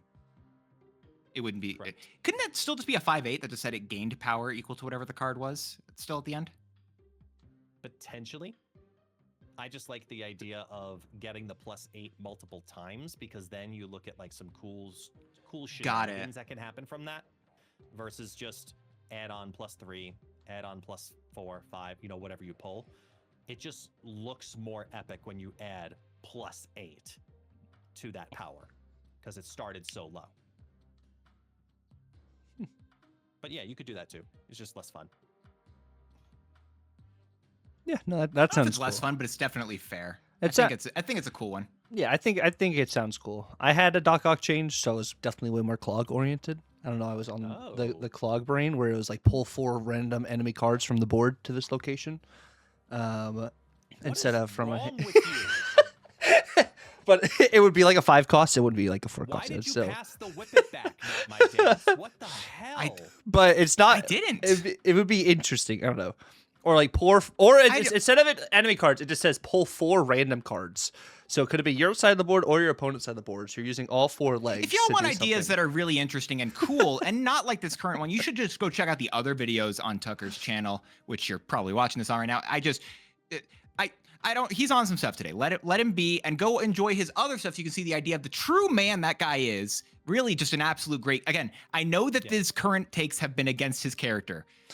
He's truly awesome. He's actually a really great guy. You should be go checking out Tucker's channel, right? TUCCRR over on Twitch, YouTube, all the places in which he gets to absolutely kill it in terms of deck guides, doing the yaps, as well as being a phenomenal Marvel Rivals player, which I could just never be. I have tried. I can't. He is amazing at that game, as well as just a very good person. Please go give him all of the support. He's also over on TikTok, over on Twitter. He's fantastic. As much crap as I'm giving him, he is amazing and deserves every bit of love and none of the hate. Please give him all of the love possible. He's awesome. Just don't let him design cards. No, I like bounce. I just don't. That's okay. It's all right. It's Bro, fine. you sound no. He sounds like he's That's crying. fine. No, it's Sounds like good. he's crying. I'll Just say remember. I'll remember this. Don't worry. What if you? Could it be a move card? Could you just make it It would Doc be Ock it is would an be enemy of move Spider-Man. synergy is what I was kind of thinking of too. So, but there's also the concept. But you can't pull four. I think it's still like just the lowest. Hold the lowest power card of your opponent's dislocation. Why wouldn't it be 4? He's got 4 tentacles. He still has a 4-cost card. He wouldn't be a 4 And the cost reason the way why I'm is- talking about it. Even Like a 5 cost enabler, like kind of how Hellion is. But I might be able to be sold on something similar to like a collapsed mine type effect where it pulls rocks to the location, and for every floated energy, it gets rid of a rock or something along those lines, where you then, as the player, the opponent, you have the ability to undo the clog, but it has a cost associated to it, kind of like Collapse Mine does. So I could see something along those lines, maybe in that wheelhouse. But I feel like you say that's the 4 thing where it's cards like are going to hit that location and just decide that location on turn 4. well, like more so turn just 5. So he goes turn 5. move 4 random cards. So Kind of think of like the way Great Web is move 1 at end of turn. Like this is move 4 random cards. Could be your cards, could be your opponent's cards to this location. Doesn't necessarily clog, and it's like something like that, or like move 2 cards here. Like it's something in that sense. if it is any, I don't hate that as much. I feel like if it's any, I don't hate that as much. Pulling your own as well, but it's more like, yeah, I don't want just your opponent if it does that. But I like, but I actually like the shout specifically for the move stuff, because I think move, they're like because anti-move is not a great deck right now, and it's an interesting way to buff that style of deck. I like that. I mean, I feel like there are a lot of great decks right now. Or what if But it's move I don't- 2 of your opponent's lowest cost cards here, or lowest powered cards here, like 2, not 4, like 2. It's still like it would go to like the 5 cost again, but using that instead of like I'm playing Scream, I'm running Arrow. Like instead of running Arrow, I'm running something like a Doc Ock, which is a Spider-Man villain, which is anti-move. A lot of those Spider-Man villains can be some of that anti-move kind of cards, or get benefits Lowest from. cost. Is it lowest cost or lowest power? lowest power. Yeah, 2 lowest. Well, he just power. said lowest cost. I which said is a I said different- either. sorry. I said Okay. either. Oh, Yeah, sorry. it could be either. No, it's fair. I'm interested in lowest cost. I feel like. I could be sold on that. And it's Yeah. 2. It's not 4. Not 4. More so like 2. It'd be interesting just to kind of see what happens. Mhm. Miniature Magneto. Yes. Yeah. I'm listening. Okay. All right. intrigued. I think you've brought it back around there. I think that's more interesting there. I think. And I like Guest's idea That's- too. I just think if you play that on like a Wong, or we got the Taxi Cam. Let's go. On like a Wong or like. Say hi. Sorry. No, you're good. Mhm. This getting to like 16 power kind of seems a little crazy. Plus the additional pulling another opponent's card from their hand. But I like something to do with him using the metallic tentacles in some sort of way, or Oct 8. Like I think that could be something cool just like to mess around with in general. Yeah. Well, I'm excited to mess around with the Golden Gauntlet, as that's returning. Yeah. He's back. Finally. Finally, Let's go! Which is, I mean, right? That's the big thing, Mm-hmm. Yeah. which is I'm, gonna be a lot of fun. I'm very, as one of the members of Game On who put on the production. I'm glad that Second Dinner was happy enough with last year that they said, you know what, we want to really we want to lean into this. We want to do more with this. We want to do it again. Let's see what we can do this year. Let's go into 2026. So they came to us and were like, we're interested in doing Gauntlet again. I was like, absolutely. Let's make it happen. I know me and the guys are 100% down. So it's just a matter of there's a lot of moving parts and pieces for the entire year, obviously. So it's hard to make certain plans and certain timings, but I know, obviously, because now we've been able to announce it, that they have committed and they are in and they are willing to say, let's start March 7th. Let's start with the first Golden Gauntlet qualifier and take, the best of Marvel Snap and put it on air. Yeah. It's going to be a lot of fun. Big note as well is I think previously there were 3 qualifiers, and at least according to the announcement I saw on Discord, it was there are going to be 4 qualifying events taking place through the year. I don't think any dates have been announced, but like 4 different ones, and then also a world championship. So we're getting 5 at least in total. Golden Gauntlets are confirmed. I'm excited. It's a lot of fun stuff. I have thus far competed, I think, in 0, I think, so far. And I don't think I'm going to be continuing that run with anything. But I know Tuck did really well, and he made it into the... Did he make it into the championship, Tuck? Yeah, I played in the first Golden Gauntlet and qualified for the Worlds. That's why you got the card back from. Yeah. He's special. That's really cool. It's very cool and very special. I'm excited for it. There's a lot of fun stuff with this. But I think we also just had some generic questions just about the qualifier, just trying to figure out information. Are there any... So I know previously, right, there was the Snowball Showdown, which had special scoring. It also had special deck building rules. Do we have any of that returning for this Golden Gauntlet? Like, is this Snowball Showdown? We're doing fun stuff, weird stuff like that? Or are we going, is it just classic Golden Gauntlet stuff? What are we doing? We will be continuing the classic Golden Gauntlet style for these qualifiers. We want to make sure that this event allows players the full flexibility of their collections to build what they want in the different metas throughout the year, because that's already going to change what people play. Nobody played the same deck all 4 events and won it. You know what I mean? Like, it's just everybody's changing for different metas, everybody's testing for different metas, and new cards release, new mechanics release. So many different things are always going to make this a very dynamic style of competition and event. So there's no need to really put a restriction on it for like a deck building challenge. Like, oh, you must have at least 1 6-cost card in all of your decks. We've done that for something like Snowball Showdown, where there was a deck building challenge, there was a card parameter challenge, and that's totally fine when you're doing a thematic style event. But for the Golden Gauntlet, we really wanted to lean in on you be the best you that you are able to be. So we're not going to pigeonhole it with restrictions, and we're going to really lean in and say, show us what you got. So no deck building restrictions at all. There may be if something breaks, because that's what always happens. At some point there have been things in the past that have just said, hey, listen, new card came out and they couldn't fix it in the first 3 days. Right. Before an event. Sometimes they can. Sometimes they can't. Sometimes things happen. So when it does, it does. But obviously we make those calls on a case-by-case basis, depending on what it looks like. Yeah. So that's Arishem you is don't broken playable. games. Oh, man. Arishem will be back in the Golden Gauntlet. But probably.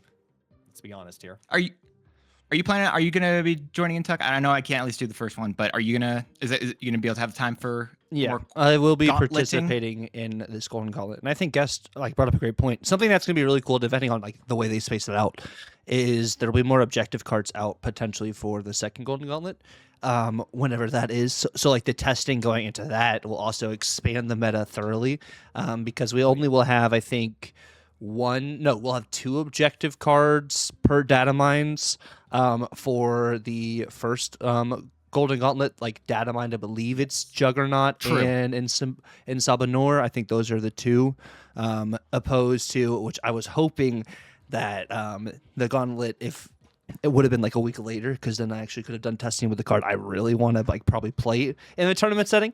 But Is that Gambit? It would be Gambit. Gambit is week 2. That's the card I really want to Mm-hmm. test with.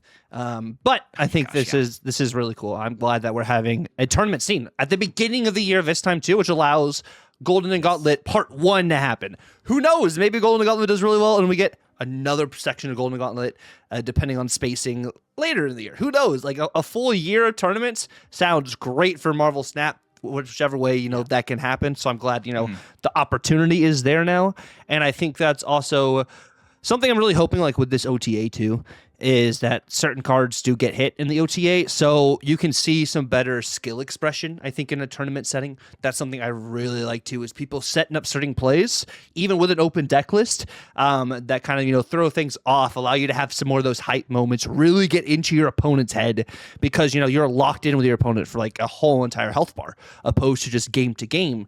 So you can kind of understand the way they think, the way they snap, read into the way they've been playing. Like, that's something that's just been really great about tournament setting. And watching it as it goes from just, the rounds of, Swiss to like the top 16, like seeing the different styles of play. And like, this is a very unfavorable matchup for this deck, but they snapped into their conditions and they had their win con and were able to bully snap their bad opponent, or not a bad opponent, their worst matchup out, because they knew how to play around it, which is something I like a lot about the open deck list, which is why, of course, I don't like Airshim in the open deck list, which, I've been very vocal about that. But I understand, wanting people of all different collections to be able to play into it. Maybe they only have Airshim, and, that's how, they play Snap and something they played fundamentally. It sucks, of course, in open deck list stuff, but Airshim's not unbeatable. Like, it's not that Airshim is like tier 0 and you can't beat Airshim, so you have to ban Airshim.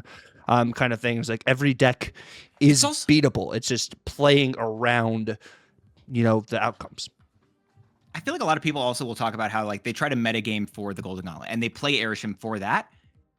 And I think there was the second, I want to say, round of qualifiers where someone was talking about that. They said they wanted to do that, but then they swapped it up and just played a list they were comfortable with. They played Discard, and I think they won. They won that entire qualifier. Yep.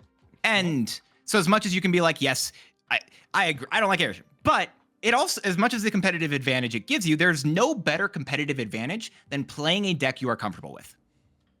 And that's, I think, the best type of advantage you could ask for inside of any tournament, any game, being comfortable with what you're doing. Because that's that's just the best thing you could do. At least you can do the thing you think you can do. That's pretty essential, in my opinion. But that's going to be nice. And I think the signups open, I think sometime it's on Friday, right? Friday this week, the 27th of February. I believe. Typically, they are the Friday, not obviously the day before, but the week before. Yeah. So it should be on Friday the 27th is when signups should go out. So we'll be doing the same thing where we post the links in all of the different places. Click the link; it'll take you to the Discord. You can register and sign up there.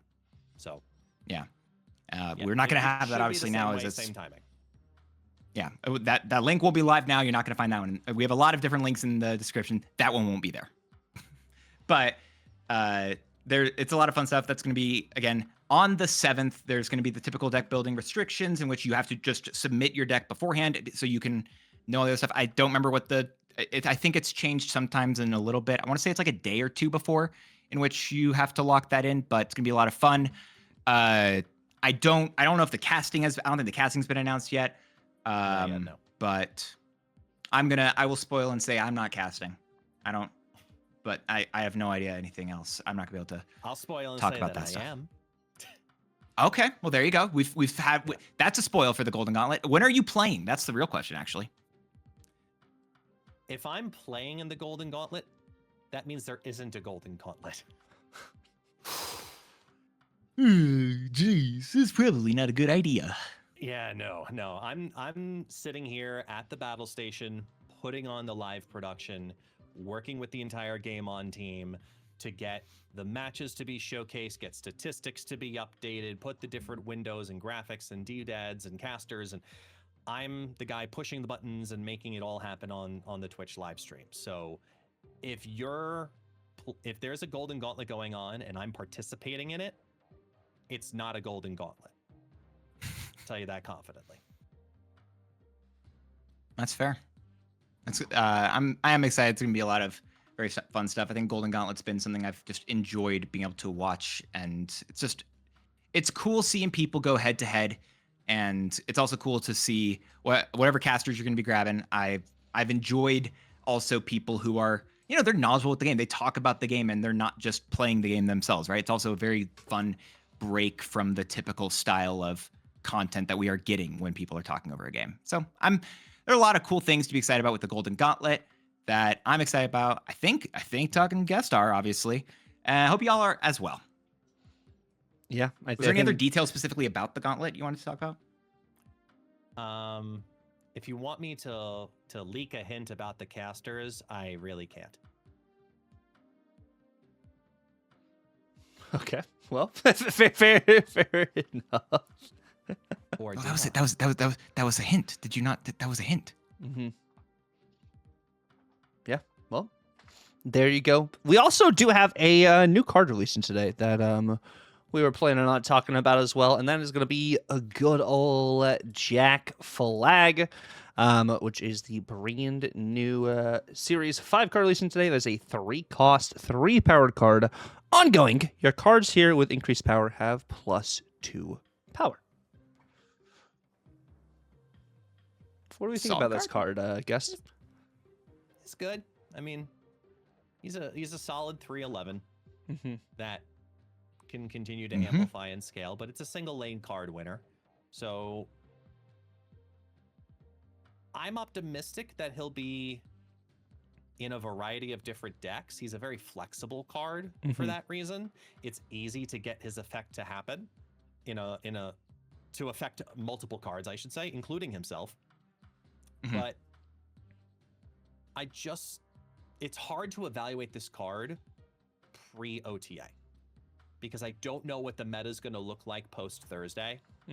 And assessing this card in this vacuum versus what's it going to be like over the weekend is really difficult because, like, I'm a Surfer enjoyer, right? I really love to play Surfer. I have not been able to play Surfer in months. It's just not strong enough. And this screams Surfer in every possible way. This wants to be a Surfer card. But I don't think it's going to be enough to bring that deck over the top. And I've been testing and preparing for different volumes, and I have a Surfer deck I'm going to play on stream to try and really make this work, because I do think there are shells that he will be good in. But I think it's more of a ongoing card than a Surfer card. And the more you lean into the ongoing ability of getting, and I don't mean ongoing on his ability, and I mean ongoing as in other ongoings affecting the cards around him to activate him. So something like a blue Marvel. That's what I mean. Like, that kind of stuff makes more sense to think about with Jack Flag, because a blue Marvel guarantees this is going to be a total of a 311. That now seems like, okay, a play line I should probably favor if I'm going to play this card. So the more you lean into that, the more I think you're probably going to be satisfied with the card. If you go for those niche procs, maybe a little bit less. So I think it's going to be a good solid 3, maybe 3.5 star style card. Yeah. I mean, I think it's going to be just a very solid card. It's going to work with a lot of stuff. Jack Flag is going to be very versatile, very useful, and I honestly don't see a world in which this card doesn't at least do well. There's very few cards I think that we could have gone into this season being like, okay, yeah, this card is definitely going to be bad, or this, actually, no, many of those. The card is definitely going to be great. But I think Jack Flag is one of those we could say, this will be good. Even if it's not fantastic, which I believe it will be, even if it's not fantastic, this card will be good. It works with too many things, I feel like, to be a bad card. Yeah. And I think that's the easiest way to look at this, because it has both ongoing and 3-cost especially, gives you a lot of stuff there. Yeah, I think this is like that one of those 3-cost cards that you're like, okay, well, in this slot I was playing something else instead. Like, you're playing, like, Captain America. Captain America, you get the Sam Wilson value, it buffs the other cards around it, but they have to be ongoing. This making it so your other cards don't have to be ongoing in the lane is really good. And something that's like awesome with this is someone brought up in the Buy or Bust this week. It's a direct inverse of Diamondback, which is really cool. Because Diamondback is, if your opponent's card's afflicted, it's -2 to them. And Jack Flag, I was watching Red Snapper's video today, and it was like Jack Flag fought Serpent Society. That's one of like his main, groups he would fight against, and Diamondback is part of Serpent Society. So it's cool. Like they have that inverse going on for them, which I think is really good. And like with that ongoing deck too, it's like in some of those decks you maybe would have been playing potentially Speed, but like instead you're playing Jack Flag now, and Jack Flag giving that additional value to a lot of those different cards, I think is really cool. I think I talked about like Doom 2099 being a card that's also really good with this, because the Doombots not having additional power immediately is something that's kind of hindered that deck, even though it's been performing pretty well actually with Moondragon and stuff now, as people have kind of strayed away a little bit more from like Star-Lord because too many people are playing it. They don't want the oversaturation there. That's something I just liked with this card, like the flexibility. Like when you're looking at like a Series 5 like release, you want a card that if you're going to be spending 6k tokens buying by itself, or 5k if you are collection complete and aren't really gambling on the risk, you want a card you can play in a large variety of decks. And I think some of the cards this season just have kind of fallen flat.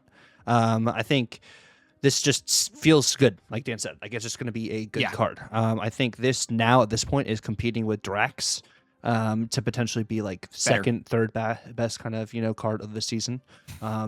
Kind of situation. I think at first I would have been like, this absolutely is way, way, way better than Drax. But I think Drax actually has some pretty decent value. And the decks that Drax has been good in have been pretty solid. And shout out to Binks there. Binks saying Drax is actually second best. Someone commented that too.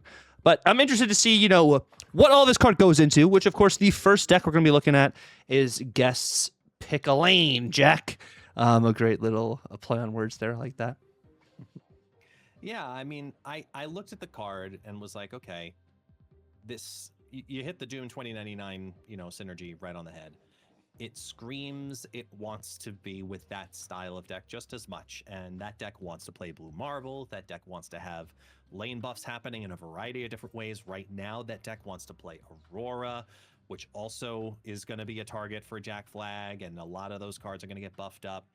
And I kept going back and forth of if I wanted to lean more into the ongoing side of what Jack Flag can do, or if I wanted to lean more into like a zoo element, since I'm already playing a bunch of these ongoing cards, because I had a version of this originally that was like Ultron and Patriot, and just having like another out instead of the Aurora Spectrum style. It was the leaning heavily into the just fill the board with everything style.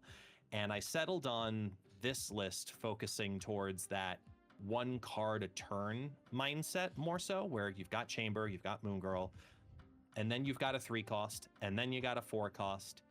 Maybe you get a Blue Marvel. Otherwise, you need to have a 3+2 to play on turn 5. Because I was thinking about Thing for Steps, because I was looking at that exact line of like, I want to beef up Chamber, but I don't need Chamber to be huge. I just need Chamber to be okay. And in this deck, he's already pretty set to get to at least be 8 power, 10 power, potentially more. So I don't need too many additional chaos synergies. So if I'm going to lean into Aurora, that's why I leaned into Shauna. And putting that extra piece out there for some more board diversity, fill up the lanes, make it easier to play Captain Carter in position 2 in the lane. I just felt like it was a much better synergy overall.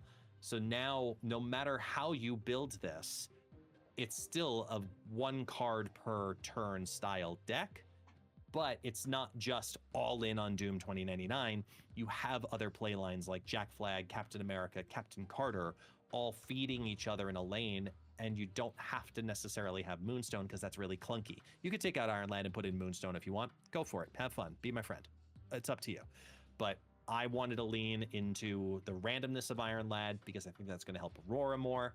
And then Spectrum's in here just because of the amount of ongoings in general that the deck already wants to play. That's probably your flex card, but it just gave you a lot of different options, hence the name, Pick a Lane, Jack.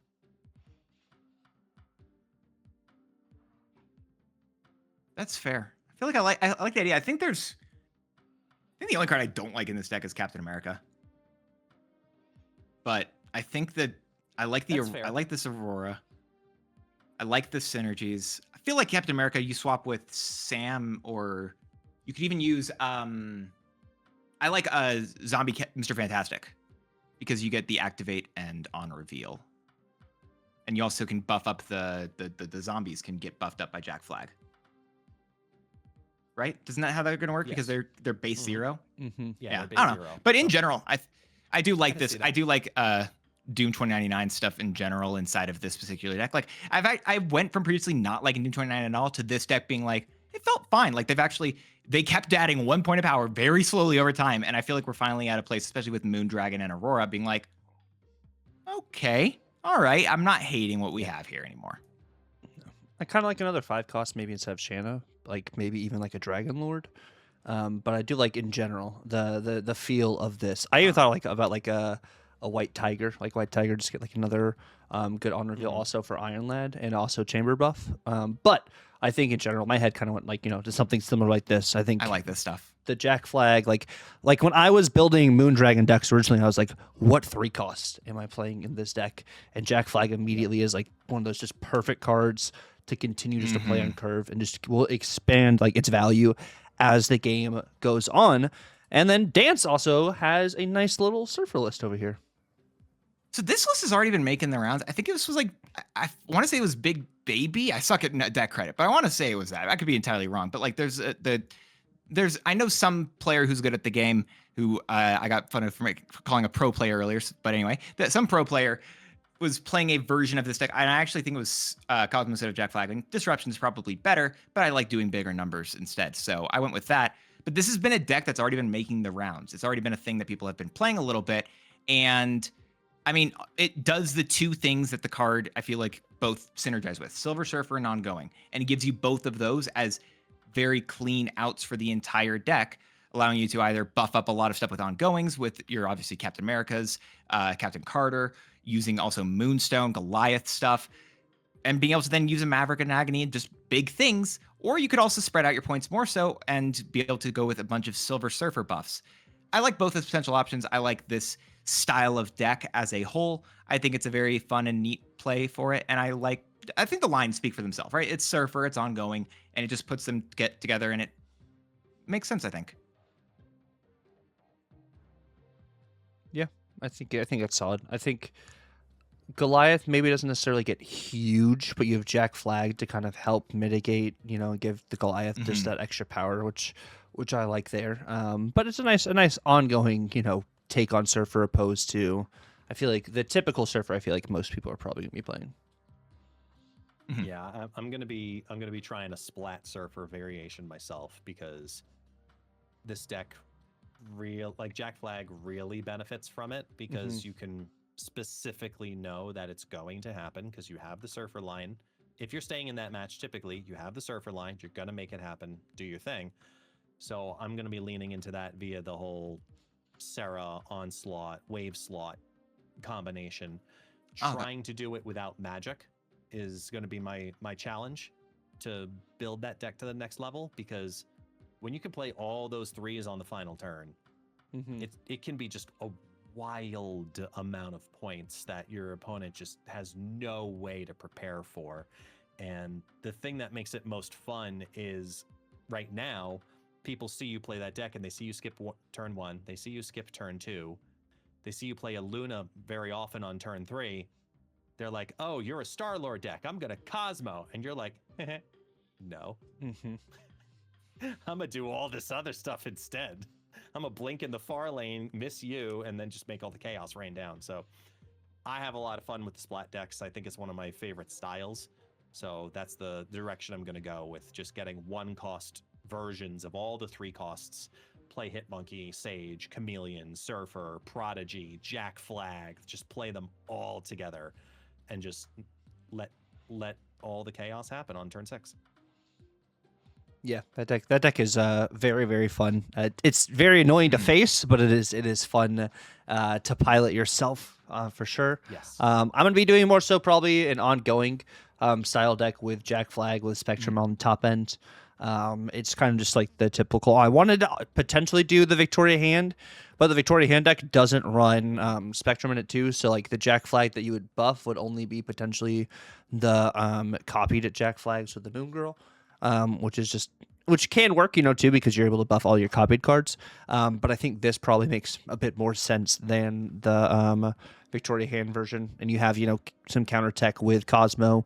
You Mystique to copy a large variety of ongoings, and this Moonstone, I think, can kind of just go crazy here, too.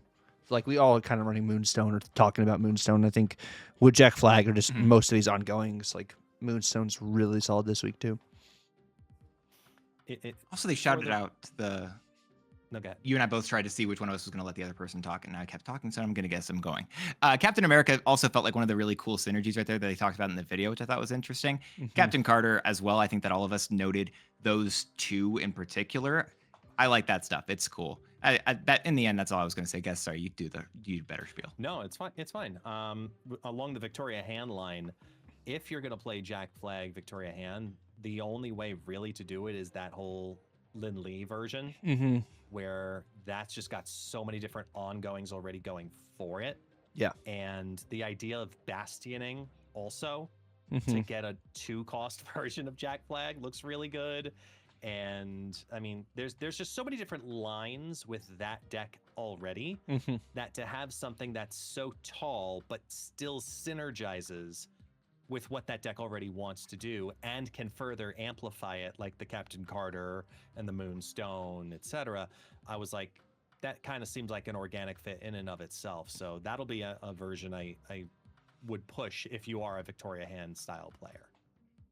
Yeah, that's very fun. The Bastion's such a great shout there too, like giving you that opportunity where like your opponent does know, you know, what they are, but like they're even cheaper than like what you originally played. So like there's definitely the value there. That's another card that Bastion and Moon Girl are cards we saw a lot a couple months ago, but they're kind of flying a bit under the radar as less people like. While we are still seeing like a lot of Star Lord and we're still seeing a lot of Fin Fang Foom, and you know stuff like that, those cards can still win games. Like there's still like those mid-range style decks, and I think Lin Lee's points of power on him and his sword actually have been really solid. I also think it's part targeted copying. I think it's the reason why we've seen less of those cards, because we would see more when it was like more like, okay, you have to do everything in this lane with Bastion. You have to do everything in your hand with Moon Girl. Now we could just say, like, there's also the data mined Mother Ascani coming out, I think not next month, but month following, who says copy the leftmost card in your hand, give it +2 power and -1 cost. Yeah, thanks, crazy. Which, again, it's targeted. And I feel like being able to choose one specific thing because of hand management and being able to continue to draw the rest of the cards in your deck that you want matters a lot. So I think stuff like that is really important. And it's also part of the reason I think why we're seeing less of those in particular, and then seeing people use Chameleon more than that. I'd agree. I've seen more Chameleon anecdotally than Bastion. Also agree with that. What a time. What a time for us to It's be a weird snapping. time. Yeah, but thank you guys, and thank you guest for taking the time to be on the Yap today. We really appreciate it. As like we said earlier, all of guests' phenomenal info will be down in the description below. Definitely, if you guys are not following guest, you guys are living under a rock. You guys need to be following him for all of the fantastic content that guest does. And like Dan said, he takes the opportunity to make new content that you're not really seeing in the Snap scene, and does a really good job with that to get fresher takes and newer ideas, which I think is really applicable, especially to where we're at kind of in the state of Snap right now. We need new stuff. We need new fresh takes because the game's kind of just in a very interesting kind of spot. But yeah, we really appreciate you being here, guest. And what's the word of the day today, Dance? Can't. Because you can't. Because there's something going on there. You can't figure it out. But let us use the word can't in the comments down below if you made it to the end of the episode. Yeah, and yeah, thank you guys so much for watching. It's been real. God bless, and laters.